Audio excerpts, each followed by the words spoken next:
हमने एक केस किया, the client came to us, she was calling us from Canada.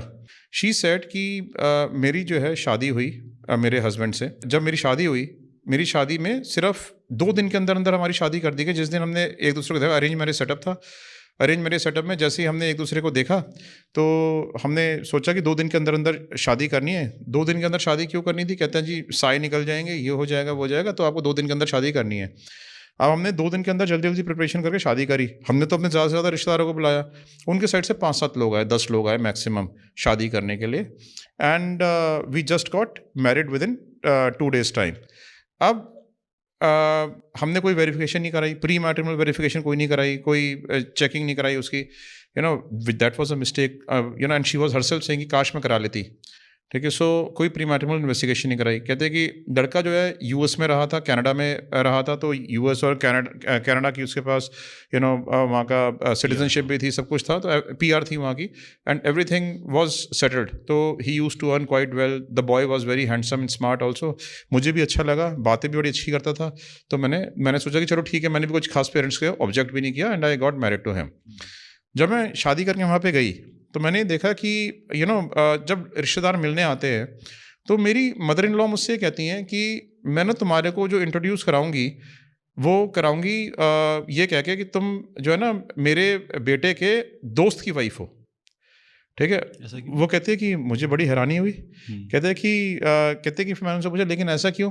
कहते हैं कि बेटा हमने रिश्तेदारी में किसी को बुलाया नहीं ना, तो हम दिखाना नहीं चाहते कि तुम्हारी जो है ना शादी हो गई है। कोई भी रिश्तेदार आएगा ना या कोई भी दोस्त आएगा, हम उसको ये बोलेंगे आप मेरे बेटे के दोस्त की वाइफ हो। ठीक है, तो कहते हैं मुझे बड़ा हैरानी हुई, बट फिर भी मैंने इग्नोर कर दिया। कई सारे रेड फ्लैग इग्नोर किए उसने, जैसे कि शादी एकदम से जल्दी होना सबसे बड़ा रेड फ्लैग है। दूसरी चीज़ कि कम रिश्तेदार आना शादी में, शादी को हाइड करके रखना, second red flag. Third red flag, उसकी मदर इन लॉ ने ऐसे बोला, तब भी उन्होंने कोई वेरिफिकेशन, कोई इन्वेस्टिगेशन नहीं कराई। फिर कहते हैं कि मैं एक दिन इसके एक दोस्त आता है इसका बड़ा पुराना, घर पे बैठा हुआ था, तो वो मुझसे कहता है कि वो मुझसे पहली बार मिल रहा था। कहता है मुझसे कि इसका क्या है, ये तो 2 साल में छोड़ देगा वाइफ को। ठीक है, 2 साल की, इसकी तो 2 साल की मैरिजेस होती हैं। कहते तब भी मुझे शक नहीं हुआ।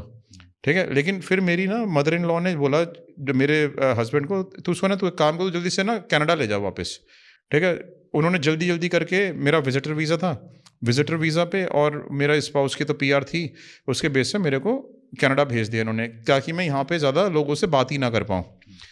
अब जब हम कनाडा चले गए, कनाडा जाने के बाद इसने जो है मुझे कॉमन लॉ में रजिस्टर कराया। कॉमन लॉ क्या होता है वहाँ पे? कहते कि शादीशुदा लॉ में नहीं कराया कि मैं इससे शादी करके आई हूँ। कॉमन लॉ कनाडा में होता है जहाँ पे लिव इन पार्टनर्स अपने आप को रजिस्टर कराते हैं कि they are just live in together, so that कि मैं इससे कभी मैट्रिमोनियल राइट्स क्लेम ना कर पाऊँ, और मुझे हमेशा विजिटर वीज़ा पे ही रखा। ठीक है, अब लेकिन during this while I got pregnant. अब प्रेगनेंसी के बाद वहाँ पे जो है ना बच्चे का जो है खर्चा, क्योंकि we were live in partners, अब वहाँ पे बच्चा ताकि गवर्नमेंट उठाए, उसको एजुकेशन फ्री मिले, सारी चीज़ें फ्री मिले, तो उसने कहा अब क्योंकि खर्चा नहीं करना चाहता, तो कहता है कि हम मैरिज रजिस्टर करा लेते हैं यहाँ पे। तो कॉमन लॉ से मुझे कहा कि मैरिज रजिस्टर करा लेते हैं। अब मैरिज रजिस्टर करा ली, उसके बाद उसने कहा कि बच्चे को सारी वो फैसिलिटीज़ मिलनी शुरू हो जाएंगी। अच्छा, कनाडा में क्या होता है कि वो ना अपने जो उनके यहाँ बच्चे पैदा होते हैं उनका बड़ा ध्यान रखते हैं। Like they consider them very very well, क्योंकि वहाँ पॉपुलेशन कम है, तो they take care of their kids born in Canada very well, right. So government की तरफ से बड़ी फैसिलिटीज़ हैं।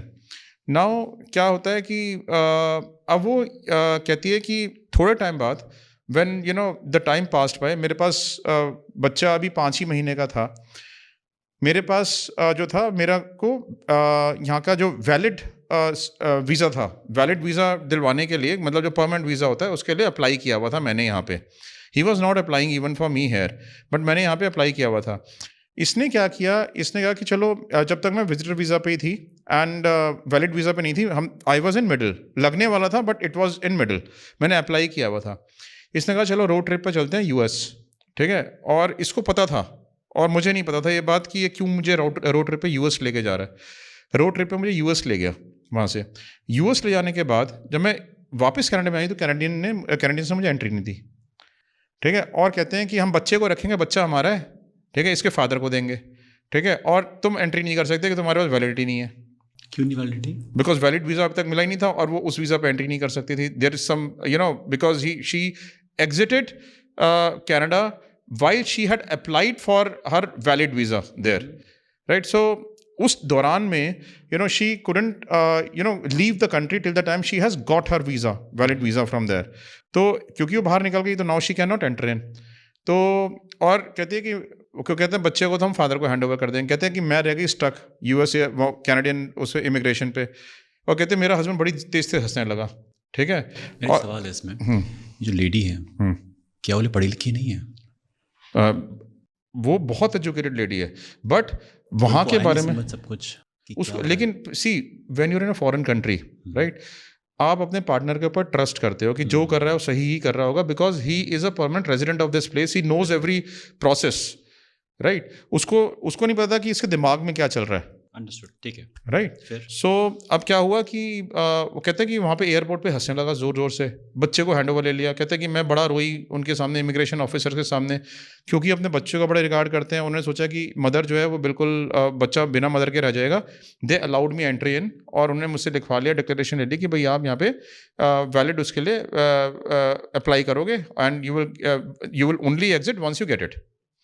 कहते हैं कि जब मैं वहाँ पर आ गई तो अंदर एंट्री कर गई तो मेरी और मेरे हस्बैंड में बड़ी लड़ाई हुई। अब बच्चा जो है वो सिर्फ 5 महीने का था। कहते कि मेरा हस्बैंड ने क्या किया, लड़ाई करने के बाद he ran back from Canada and he came back to India, और मुझे वहाँ पे अकेला छोड़ाया बच्चे के साथ। और कहते हैं कि अब मैं वहाँ पे ऐसी सिचुएशन में स्टक हो गई हूँ कि मेरा बच्चा जो है वो कैनेडियन गवर्नमेंट यहाँ से बाहर नहीं निकलने देगी, बिकॉज उसमें दोनों पेरेंट्स की कंसेंट चाहिए, क्योंकि कनाडा का बच्चा है, ठीक है। और मेरे पास वैलिडिटी नहीं है, मैं बिना मेरा वैलिड वीज़ा कराए वो यहाँ से चला गया, क्योंकि उसी के बेस पे होना था। अब मुझे यहाँ पे शेल्टर होम में रहना पड़ रहा है। कहते पिछले 3.5 साल से मैं अपने बच्चे को लेकर शेल्टर होम में रह रही हूँ। कहते and he is not even bothered about his own kid कि मैं, और कहते मेरे पास यहाँ पे पैसे नहीं है, जॉब मैं यहाँ पे कर नहीं सकती हूँ, ठीक है, क्योंकि मेरे पास जॉब करने की परमिशन नहीं है यहाँ पे। अब मेरा जो ब्रदर है, ठीक है, बाय ऑल मीन्स वो मुझे इंडिया से पैसे भेजता है कि किसी भी तरीके से मुझे यहाँ पे पैसे भेज दे, किस तरीके से हमारा गुजारा हो रहा है, ठीक है। तो उसने मुझे बोला कि Naman ji, I am in a very deep light, मैं कंट्री ही नहीं छोड़ पा रही हूँ, मैं अपनी कंट्री नहीं आ पा रही हूँ, क्योंकि मेरा बच्चा यहाँ पीछे रह जाएगा अगर मैं अपनी कंट्री आती हूँ तो, ठीक है। मैं बीच में स्टक रह गई हूँ। I am fighting with the government to get my valid visa and all, everything is going on, but then I am in a shelter home, living in a shelter home here, and how can someone be so cruel. तो उसने कहा कि आप please, वो husband जो है अपने parents के साथ इंडिया में रह रहा है, आप उसके बारे में हमें इन्वेस्टिगेट करके बताओ कि वो एग्जैक्टली जो है इंडिया में कर क्या रहा है, इसका बैकग्राउंड क्या था, ये सब मेरे साथ उसने किया क्यों। मतलब मैंने तो उसको कुछ नहीं बिगाड़ा था, ठीक है, लेकिन उसने मेरी पूरी ज़िंदगी ही तबाह कर दी, ठीक है। तो उसने ऐसा मेरे साथ क्यों किया, क्या मेरे साथ कोई एनमिटी थी, क्या थी। Then we start investigating about this boy, right? So he used to stay in NCR. Once we started investigating about this boy, we found out that he was already married twice before, and he was, twice divorced before in India. और उसके friend ने कहा था कि 2 साल में, yes, उसके जो फ्रेंड ने कहा था वो सही कहा था, उसने इंडिकेशन को कैच नहीं किया। वो रिश्तेदारों को शादी में इसलिए नहीं लाए कि कहीं इनको ये ना पता चल जाए कि इस लड़की की पहले शादी हो रखी है, और इसीलिए उसको जल्दी जल्दी करके कनाडा भेज दिया, ठीक है। अब उसकी जो ना ये आदत थी, he couldn't maintain relationship with people well, और जब हमने उसको फॉलो करना शुरू किया यहाँ पे, तो देखा कि एक और लड़की के साथ यहाँ पे घूम रहा है। मतलब he was searching out for his 4th target.